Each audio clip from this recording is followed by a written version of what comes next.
मोक्षमार्गस्य नेतारम् भेतारं कर्म भूभृताम् ज्ञातारं विश्वतत्त्वानां वन्दे तद्गुणलब्धये वन्दे तद्गुणलब्धये। पहला सूत्र की चर्चा हो रही है हमारे सम्यक दर्शन ज्ञान चारित्राणी मोक्ष मार्ग। सम्यक दर्शन के 8 अंक जानेंगे आज हम कि सम्यक दर्शन के 8 अंक कौन कौन से हैं। सबसे पहला निसंकित अंग। निसंकित तत्व का स्वरूप यही है और इसी प्रकार है, अन्य नहीं है, अन्य प्रकार भी नहीं है। तलवार की धार पर चढ़े पानी की तरह जिनेंद्र कथित मोक्ष मार्ग पर दृढ़ श्रद्धान होना निसंकित अंग है। क्या निसंकित अंग क्या है? तलवार की धार पर चढ़े पानी की तरह जिनेंद्र द्वारा कहे गए जिनेंद्र कथित मोक्ष मार्ग पर हमारा दृढ़ श्रद्धान होना, यह है निसंकित अंग। मोक्ष मार्ग पर अगर श्रद्धानी नहीं है तो आप मोक्ष कैसे पहुंचोगे? लेकिन आपके पास मोक्ष मार्ग के लिए श्रद्धान तो है, लेकिन उतनी शक्ति नहीं है कि आप वो सब संयम कर सको तो चलेगा, क्योंकि यहाँ श्रद्धान की बात हो रही है। निकांक्षित। निकांक्षित अंग किसे कहते हैं? संसारी इंद्रिय विषयक सुख कर्म के वश में है। ये जो पांचों इंद्रिय के विषय है ना, कौन सी? ये सारी इंद्रिया है ना, रसना, घ्राण, चक्षु, ये सारी। तो संसारी इंद्रिय विषयक सुख कर्म के वश में है, अंत सहित है, दुख उत्पन्न करने वाले हैं, दुखों को अंदर में समाये हैं, पाप के बीज भूत है, ऐसे मानकर विषय सुखों की आकांक्षा नहीं रखना निकांक्षित अंग है। मतलब आकांक्षा नहीं करना, लेकिन हम हर पल आकांक्षा करते, हर पल संसारिक सुख की आकांक्षा, इंद्रिय सुख की आकांक्षा, और ये सुख नहीं, जो सुखाभास है उसे सुख मानते हैं। निर्विचिकित्सा। स्वभाव से काय अशुद्ध है। हमारी काया क्या है? अशुद्ध है। नवद्वार भरे के लेकारी, क्या लिखा है शेरडाला में पंडित दौलत राम जी ने। तो हमारी काय क्या है? बहुत ही अशुद्ध है। स्वभाव से काय अशुद्ध है, लेकिन जिनका तन रत्नत्रय से पवित्र है उनके गुणों से प्रीति करना। किससे प्रीति करना है? जो रत्नत्रय से पवित्र है उनके गुणों से प्रीति करना, घृणा नहीं करना निर्विचिकित्सा अंग है। मुनि तन देख घृणा निभावे। मुनि का तन अगर मलिन है, क्योंकि मुनिगण स्नान नहीं करते, अपने तन को सजाते नहीं, अपनी आत्मा को सजाते हैं। तन को सजाने के लिए उनके पास समय नहीं रहता, वे अपनी आत्मा को सजाते रहते हैं। और हम श्रावक क्या करते हैं?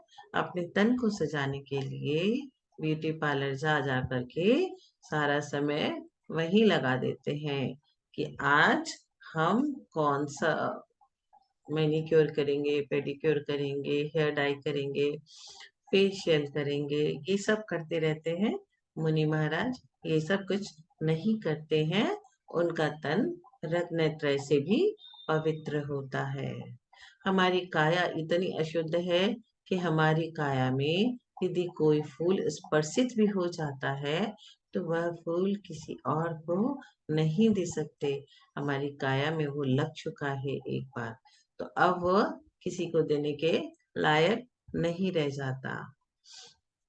तो निर्विचिकित्सा अंग क्या है? मुनि तन, मुनि ऐसे रत्नत्रय से पवित्र मुनि हैं, उनके गुणों से हमें प्रीति करना उनसे घृणा नहीं करना। अमूढ़ दृष्टि अंग, ये सब सम्यक दर्शन के 8 अंग है। निकांचित, निर्विचिकित्सा, निशंकित और अब अमूढ़ दृष्टि अंग। अमूढ़ दृष्टि अंग किस कहते हैं? मिथ्या मार्ग दुख का कारण है। क्या दुख का कारण है? मिथ्या मार्ग दुख का कारण है, इसलिए मन से उसकी सम्मति नहीं देना अथवा अनुमोदन नहीं करना, वचनों से स्तुति नहीं करना तथा काय से विनय नमस्कार आदि न करना अमूढ़ दृष्टि अंग है। मिथ्या मार्ग जो भी है उसमें हम अपनी स्वीकृति नहीं देंगे, मन से भी नहीं देंगे, वचन से भी नहीं देंगे और काय से भी नहीं देंगे। उपगुहन अंग क्या है? जिनेन्द्र भगवान द्वारा कथित शुद्ध धर्म में अज्ञानी तथा प्रमादी अथवा विषयों से आसक्त जीवों के द्वारा होने वाले दोषों को छिपा देना अथवा दोषों को दूर करना उपगुहन अंग है।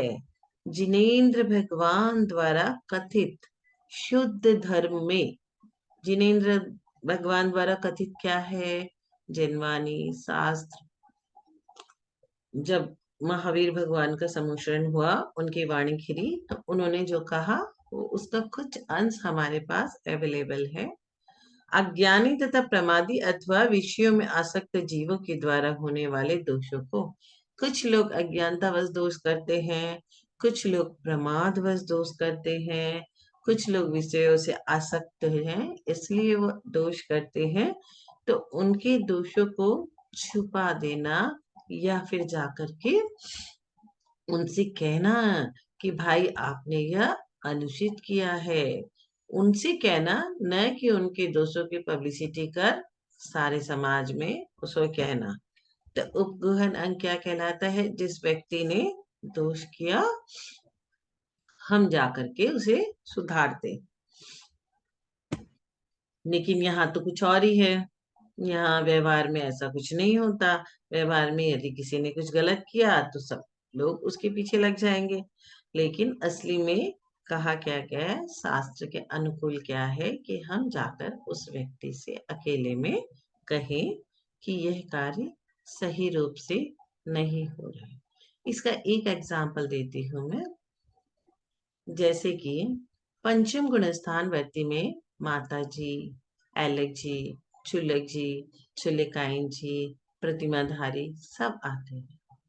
इन सब की आरती नहीं की जाती है, इन सब की परिक्रमा नहीं दी जाती है, लेकिन अगर दिया जा रहा है तो वह गलत है। तो जो व्यक्ति ऐसा करता है उससे जाकर के कहना कि ये आगम अनुकूल नहीं है। स्थितिकरण अंग, सम्यक दर्शन अथवा सम्यक चारित्र से चलायमान व्यक्ति को धर्म के प्रति प्रीति धारण करके पुनः सम्यक दर्शन तथा सम्यक चारित्र में स्थिर कर देना स्थितिकरण अंग है। कभी कभी कोई व्यक्ति डावाडोल हो जाता है और उसे सब कुछ पता है, लेकिन फिर भी वह डोल जाता है, अपने पद से भ्रष्ट हो जाता है। तो उसे समझा करके, बुझा करके वापस से वहीं पे ले आना स्थितिकरण अंग कहलाता है। सम्यक दर्शन अथवा सम्यक चारित्र से चलायमान, चारित्र भी किसी का कभी कभी डगमगा जाता है, तो इनको धर्म के प्रति प्रीति धारण करके पुनः सम्यक दर्शन तथा सम्यक चारित्र में स्थिर कर देना। उनकी चारित्र में यदि हम कभी देखते हैं कि दोष लग रहा है तो उनको कह करके फिर से स्थितिकरण कर देना सम्यक दर्शन का अंग है। सम्यक दृष्टि जीवों में ये 8 अंग होने चाहिए। यदि आप कहीं पे भी ऐसा कुछ देख रहे हो तो आपको भी ड्यूटी बनती है कि जाकर के गलत चीज का विरोध करें, उसे समझाएं और उसे पुनः सही मार्ग पर लेकर आए। वात्सल्य अंग, वात्सल्य अंग धरे जो प्राणी, इसकी पूजा में हम लोग पढ़ते हैं। वात्सल्य अंग क्या है? छल नहीं होना, कपट नहीं होना, छल कपट रहित होकर यथा योग्य साधर्मी संयमी के साथ, साधर्मी भाई जो है हम लोगों के, जैसे एक दूसरे के संग साधर्मी भाइयों के साथ, और गाय, गाय जो है गोवत्स के समान प्रीति रखना वात्सल्य अंग है।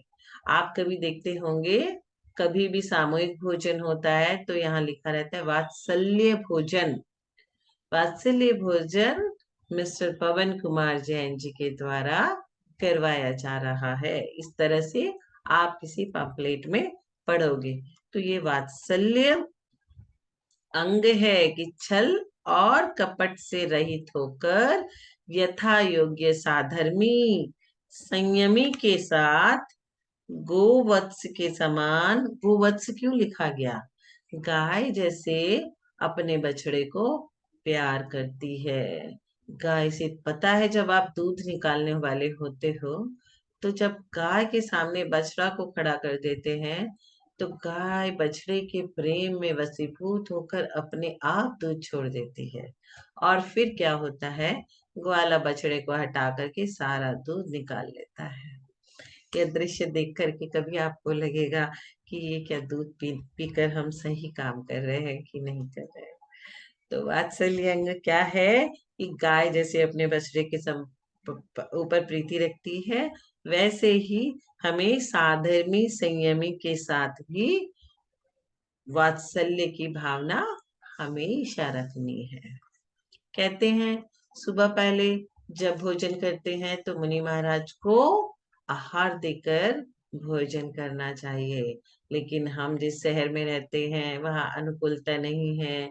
यदि मुनि महाराज नहीं है तो क्या करते हैं, कोई संयमी है तो उसे भोजन करवाते हैं, संयमी नहीं है तो साधर्मी को भोजन करवाते हैं, और उसके बाद खुद भोजन करना, ऐसा लिखा गया है। प्रभावनांग, संसार में व्याप्त अज्ञान रूपी तिमिर को हटाकर जिन धर्म का प्रकाश फैलाना प्रभावना अंग है। हर समय हम लोग कुछ न कुछ करते रहते हैं। जैसे कि हम कार्तिक उत्सव पे क्या करते हैं, एक जुलूस निकलती है, और वो जुलूस निकल करके पूरे हमारे मंदिरों में होते होते होते, बड़ा मंदिर, नया मंदिर, पुरानी बड़े से होते होते पार्श्वनाथ बेलगछिया उपवन मंदिर जाती है। तो ये जिस जिस जिस जिस जगह से वो पार हुई, वहां हमारे जैन धर्म की प्रभावना होती है कि हाँ जैनियों में क्या होता है। वहां पे हमारे जुलूस के अंदर इतने सब कुछ बने हुए रहते हैं। एक व्यक्ति है वो पेड़ पे पेड़ को पकड़ के लटका हुआ है, नीचे में क्या है, सर्प है, ऊपर में क्या है, पेड़ को काटने के लिए एक जन बैठा हुआ है, और वो एक बूंद शहद की पीने के लिए ऐसे मुंह खोल के रखा है। ये जो काल चक्र है जहाँ पे हम लोग फंसे हुए हैं उसको दिखाते हैं, अलग अलग झांकियां निकालते हैं और झांकिया की तरफ सबका ध्यान जाता है। तो ये क्या है, प्रभावना अंग है। तो हमें भी जब मौका मिले, हमें अपने धर्म की प्रभावना हमेशा करनी चाहिए। सम्यक दर्शन अपने अपने स्वरूप के अनुसार पदार्थों का जो श्रद्धान होता है वही सम्यक दर्शन है। दर्शन के पूर्व आप सोचोगे सम्यक वर्ड क्यों जुड़ा हुआ है, क्यों कहा गया है, सम्यक क्यों कहा गया है। दर्शन के पूर्व भी हम सम्यक लगा दिए हैं।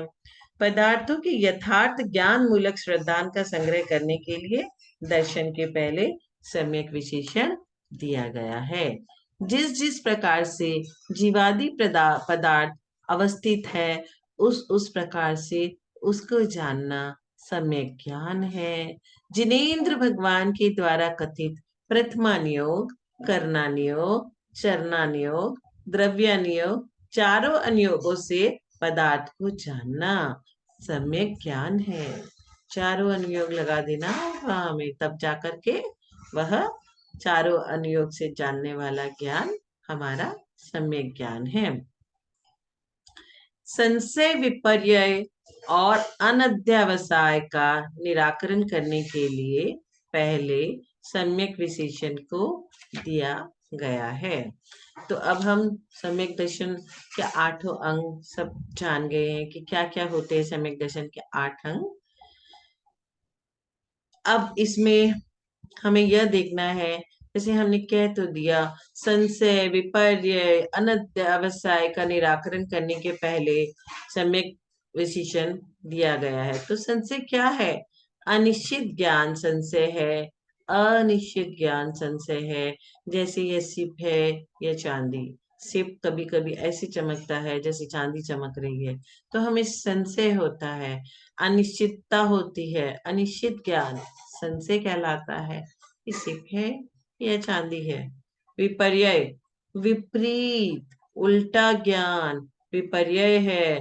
जैसे रस्सी में सांप का ज्ञान, ये रस्सी है लेकिन हमें लग रही है कि ये सांप है। अनध्यावसाय अनिश्चित तथा विकल्प रहित ज्ञान अनध्यावसाय है। जैसे चलते समय पांव से कुछ चुभा, कुछ है, क्या है यह नहीं मालूम हमें, लेकिन कुछ तो चुभा है हमारे, उसे अनध्यावसाय अनिश्चित तथा विकल्प रहित ज्ञान, उसे अनध्यावसाय कहते हैं। सम्यक चारित्र क्या है? अशुभ क्रियाओं से निर्वृत्त त्याग व शुभ क्रियाओं में प्रवृत्त को सम्यक चारित्र कहते हैं। अशुभ क्रियाएं नहीं करेंगे हम और शुभ क्रियाएं करेंगे, उसे ही सम्यक चारित्र कहते हैं। जो ज्ञानी पुरुष संसार के कारणों को दूर करने के लिए उद्यत है, उसके कर्मों के ग्रहण करने के निमित्त भूत क्रिया के उपरम होने को सम्यक चारित्र कहते हैं। अब मैंने कह दिया शुभ क्रियाएं करना है और अशुभ क्रियाएं नहीं करना है। तो अब आप बोलोगे ये शुभ क्रियाएं क्या क्या होती है? अहिंसा, हमें हिंसा नहीं करनी, सत्य बोलना है, अस्ते ब्रह्मचर्य व्रत का पालन करना है, और अपरिग्रह रूप क्रियाएं शुभ है। अपरिग्रह मतलब जिस चीज से परिग्रह का संचय न हो। दिन भर तो हम परिग्रह ही करते रहते हैं, चलो शॉपिंग करने जाते हैं, क्या होता है शॉपिंग करने से? हम अपने परिग्रह को बढ़ा लेते हैं। यत्नाचार पूर्वक बोलना, चलना, खाना पीना, उठना बैठना, मन वचन काय की प्रवृत्ति शुभ रखना, पंचेंद्रिय विषय में लंपटता का त्याग करना, देव सास गुरु की पूजा करना, वंदना करना, चारों प्रकार के दान, औषधि औषधि शास्त्र, अभय और आहार, ये चार प्रकार के दान, व्रत शील पूजा और उपवास आदि, ये सभी शुभ क्रियाएं हैं। अब आप बोलोगे आपने तो इतना सारा कुछ शुभ क्रियाएं बोल दिया, कौन कौन सा करूं? तो जरूरी नहीं है एक ही बार में सब कुछ आपको करना है, धीरे धीरे धीरे धीरे शुभ क्रियाएं करें और करने का भाव मन में बनाए। अब बोलोगे अशुभ क्रिया क्या है? तो इनका विपरीत, पहले मैंने कहा अहिंसा शुभ में है तो हिंसा अशुभ में आ गई, सत्य शुभ में है, झूठ अशुभ में अशुभ क्रिया में आ गई, आस्ते शुभ में है तो चोरी करना यहाँ आ गया, ब्रह्मचर्य शुभ में है तो कुशील अशुभ क्रियाएं हो गई, परिग्रह अशुभ हो गई। तो ये सारी क्रियाएं अशुभ क्रियाएं हैं। कौन कौन सी? हिंसा, झूठ, चोरी, कुशील, परिग्रह। एक होता है अणुव्रत, एक होता है महाव्रत। तो जो संयमी होते हैं, त्यागी व्रती होते हैं, पहले पहले जो प्रतिमाधारी होते हैं, स्टार्टिंग में अणुव्रत धारण करते हैं, अणुव्रत छोटा सा व्रत, और महाव्रत मतलब संपूर्ण जो मुनि महाराज लोग ग्रहण करते हैं। तो अशुभ क्रियाओं में हिंसा, झूठ, चोरी, कुशील, परिग्रह रूप क्रियाएं अशुभ क्रियाएं हैं, तथा मन वचन काय की दुष्प्रवृत्ति, अभक्ष्य भक्षण, अयत्नाचार पूर्वक की गई सभी क्रियाएं, विषय कषाय आदि अशुभ क्रियाएं हैं। अब हमें चारित्र के साथ सम्यक विशेषण जोड़ने का क्या कारण है? अज्ञानता पूर्वक आचरण के निराकरण करने के लिए चारित्र के साथ सम्यक विशेषण संज्ञा जोड़ी है।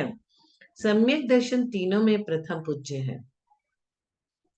सबसे पहले क्या है? सम्यक दर्शन ज्ञान चारित्राणि मोक्ष मार्ग है। ऐसा क्यों? क्योंकि ज्ञान और चारित्र में सम्यक्त्व व्यपदेश का हेतु सम्यक दर्शन है। अर्थात सम्यक दर्शन से ज्ञान और चारित्र में सम्यकता अर्थात सत्यता, समीचीनता आती है। इसलिए सम्यक दर्शन को पहले कहा गया है। चारित्र ज्ञान पूर्वक होता है। ज्ञान नहीं होने से आप चारित्र नहीं कर पाओगे। तो चारित्र ज्ञान पूर्वक होता है, इसलिए ज्ञान को पहले कहा गया है। जो व्यक्ति ध्यान करता है वो क्या चीज का ध्यान करता है, कभी सोचा है आपने? तो ये जो ज्ञान उसने अर्जन किया, यही इनपुट होता है। उस ज्ञान का चिंतन और मनन बैठ के करना होता है। हाँ, यहाँ पे ऐसा लिखा था, पंडित दौलत राम जी ने ऐसा कहा था। इस तरह से उसका चिंतन करना, हमें वो वही चिंतन हम सामायिक के रूप में, हम ध्यान के रूप में करते हैं। शैलेंद्र जी शायद कुछ पूछना चाह रहे हैं, रेज हैंड हुआ है। हाँ बोलिए अंकल।